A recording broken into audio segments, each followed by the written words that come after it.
జై శ్రీరామ్.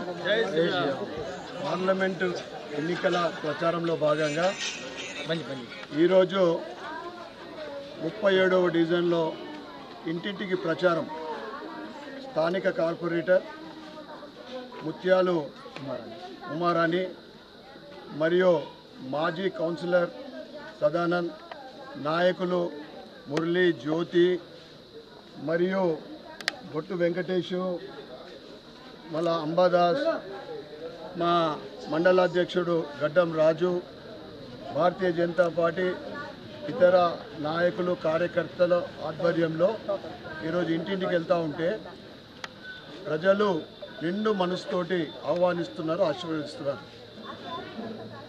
నేను ఒక ఇంటికి వెళ్ళాం, వాళ్ళు టీవీ బంద్ చేసుకొని ఉన్నారు. ఏంటిదంటే మేము టీవీ ఓపెన్ చేస్తలేము. ఎవరైతే ఓటుకు నోటు ముఖ్యమంత్రి రేవంత్ రెడ్డి 6 గ్యారెంటీలు హామీలు ఇచ్చి 420 హామీలు 6 గ్యారెంటీలు ఒకటంటే ఒకటి అమలు చేయక ఈరోజు ప్రజల వద్దకు ఏ ముఖం పెట్టుకొని ఎక్కడికి పోయినా కానీ ప్రశ్నిస్తూ ఉన్నారు. 100 రోజులు అయిపోయింది, 4 నెలలు అయిపోయింది. మళ్ళీ ఏదో 15th ఆగస్టు 17th సెప్టెంబరు దేవుళ్ళ మీద ఒట్టు పెట్టుకుంటా ఉన్నారు. రైతులకు అన్యాయం చేసిండు, మహిళలకు అన్యాయం చేసిండు, యువకులకు అన్యాయం చేసిండు. ఆయన ఇచ్చిన గ్యారంటీలన్నీ కూడా ఆరోగ్య దాంట్లో కూడా హెల్త్ ఏదో ఒకటి అమలు చేయకుండా భారతీయ జనతా పార్టీ ఎదుగుదల తెలంగాణలో అత్యధిక స్థానాలు గెలుస్తూ ఉంది. దేశవ్యాప్తంగా ఫిర్ ఏక్ బార్ మోడీ సర్కార్ ఇస్ బార్ 400 పార్ అని దేశం అంతా, అదేవిధంగా హిందూ నగరం అంతా కూడా మారిమోగుతుంటే కాంగ్రెస్ బీఆర్ఎస్ వాళ్ళు తట్టుకోలేక, బీజేపీ ఎదుగుదల తట్టుకోలేక బీజేపీ మీద బురద చల్లుతూ ఉన్నారు. 400 పార్ అంటే రాజ్యాంగాన్ని రద్దు చేస్తారు, లేదా ఎస్సీ ఎస్టీ బీసీల రిజర్వేషన్లు తీసేస్తారు. నోటికి వచ్చిన అబద్ధాలు మాట్లాడుతూ ఉన్నారు. బీజేపీ కరప్షన్ పార్టీ, అది కరప్షన్ పుట్టిందే కాంగ్రెస్. ఒక పోస్ట్ కార్డు మీద కరప్షన్ నిజామాబాద్ అంటే కాంగ్రెస్ వాళ్ళ ఇంటికి పోతుంది. వీళ్ళు రాజ్యాంగం గురించి మాట్లాడుతుంది. మన అందరి దైవం బిఆర్ అంబేద్కర్ గారు రాజ్యాంగ రచయిత.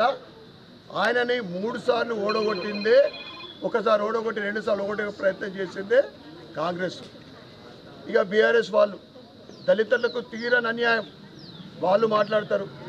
బీజేపీ అత్యున్నత స్థానం కల్పిస్తూ ఉంది బడుగు బలైన ఎస్సీ ఎస్టీ బీసీలకు. ఇక నిన్న రేవంత్ రెడ్డి బీసీల విషయం కూడా మాట్లాడాడు. గత ప్రభుత్వం కానీ, బీఆర్ఎస్ ప్రభుత్వం కానీ, ఇప్పటి కాంగ్రెస్ ప్రభుత్వం కానీ తీరని అన్యాయం చేస్తుంది బీసీలకు. ఇప్పుడు కాంగ్రెస్ ప్రభుత్వం 52% ఉన్న బీసీలకు బడ్జెట్లో 7,000 కోట్లు. ఇది వీళ్ళు చేస్తున్నది తీరని అన్యాయం. బీజేపీ ఒక సిద్ధాంతం కోసం, దేశం కోసం, ధర్మం కోసం పనిచేస్తున్న పార్టీ. ప్రజలందరూ కూడా ముక్త కంఠంతో అంటున్నారు, బీజేపీ రాకుంటే దేశ అభివృద్ధి ఆగిపోతుంది. ధర్మం ముందు సాగాలన్నా బీజేపీ రావాలా, మన ముందు తరాల వాళ్ళు బాగుండాలన్నా, దేశం అభివృద్ధి చెందాలన్నా, రక్షణ రంగంలో కానీ, ఆర్థిక పటిష్టతలో కానీ 11వ స్థానం నుండి ఇప్పుడు గత 10 సంవత్సరాల క్రితం 11వ స్థానం, ఇప్పుడు 5వ స్థానం ప్రపంచంలో. రాబోయే కొన్ని నెలల్లోనే 3వ స్థానం. ఇవాళ దేశ ప్రధాని అయినా కానీ ప్రపంచ నాయకుడిగా ఎదుగుతున్న భారతీయ జనతా పార్టీ ప్రధానమంత్రి నరేంద్ర మోడీ గారి ఎదుగుదలని చూసి తట్టుకోలేక మళ్ళీ వీళ్ళు కాంగ్రెస్ వాళ్ళు ఈవీఎంల గురించి మాట్లాడతారు. సిగ్గుండాల. మీరు కర్ణాటకలో, తెలంగాణలో మీ ప్రభుత్వం అది కూడా మర్చిపోతున్నారు మోడీ గారి మీద విమర్శలు చేయడానికి. ఈవీఎంలు బాగలేకుంటే నువ్వు గెలుస్తుంటివా? ఇట్లా ప్రజలు ఆయన సభలలో మాట్లాడే మాటలకు విసుగెత్తి తిట్టిపోస్తూ ఉన్నారు. ఆయన అసలు ఈయన ముఖ్యమంత్రి లేకుంటే ఒక కింది స్థాయి నాయకుడా? ఈ విధంగా ఎక్కడ చూస్తే అక్కడ మోడీమయం, రామమయం. ఇందూరు నగరంలో నిజామాబాద్ పార్లమెంట్ నియోజకవర్గంలోని 7 అసెంబ్లీ సెగ్మెంట్లలో మొన్న ప్రజల ఆశీర్వాదంతో 75,500 ఓట్లేసి నన్ను గెలిపించడం జరిగింది. అందరి సహకారంతో, భారతీయ జనతా పార్టీ నాయకులు, కార్యకర్తలు, మళ్ళీ ప్రజల సహకారంతో ఈసారి మేము నరేంద్ర మోడీకి కమలం పువ్వు పైన ఓటేస్తామని వారు చెప్పడం జరుగుతోంది, హామీ ఇస్తూ ఉన్నారు. తప్పకుండా 1,00,000 ఓట్లు సాధిస్తామని నేను తెలియజేస్తూ ఉన్నా. అదేవిధంగా నేను ప్రజలందరికీ కూడా చేతులెత్తి నేను విజ్ఞప్తి చేస్తూ ఉన్నా, తప్పకుండా. ఎందుకంటే భారత రాజ్యాంగంలోనే అంబేద్కర్ గారు మనకొక వజ్రాయుధం, ఓటు ఓటు అనేది ఒక వజ్రాయుధం మనకు ఇవ్వడం జరిగింది. ఎందుకంటే మనము ఓటు ప్రతి ఒక్కరు కూడా వేయాల్సిందే. ఓటు వేయకుంటే నిజంగా కూడా దేశానికి ద్రోహం చేసినట్లే. ప్రతి ఒక్కరు ఓటు వేయాలా, ప్రతి ఒక్కరు మన వాళ్ళకు కూడా చెప్పాలా. 13 మే నాడు ప్రొద్దున 7 గంటలకు పోయి, ప్రొద్దున ఎండాకాలం ఉంది, తప్పకుండా ఓటు పోలింగ్ స్టేషన్లకు పోయి కమలం పువ్వు పైన ఓటు వేయాల్సిందిగా మీ అందరికి విజ్ఞప్తి చేస్తూ ఉన్నా. అదేవిధంగా జూలై 4 నాడు అయితే రిజల్ట్ ఉందో ఏం ఓపెన్ చేసినా కానీ కమలం పువ్వులే వికసిస్తాయని నేను తెలియజేస్తూ ఉన్నా. భారత్ మాతాకి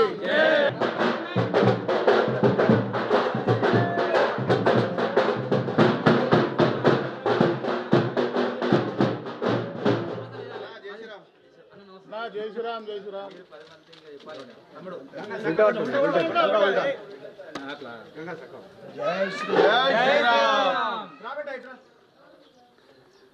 జై శ్రీరామ్ జై శ్రీరామ్ జై శ్రీరామ్ జై శ్రీరామ్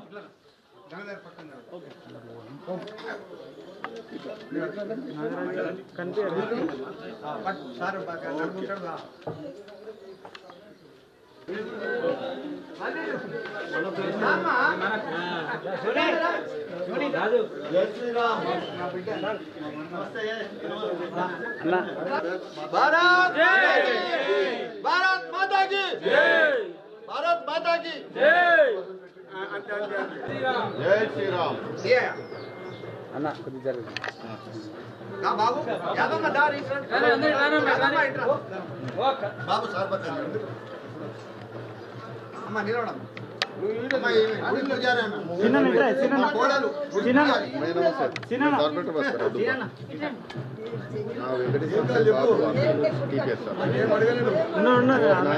ఆరెంజ్ ఉండదు ఆరెంజ్ ఉండదు डीसीपी बापू शाम से जाके वो अपने पिलर डाल रहा कहते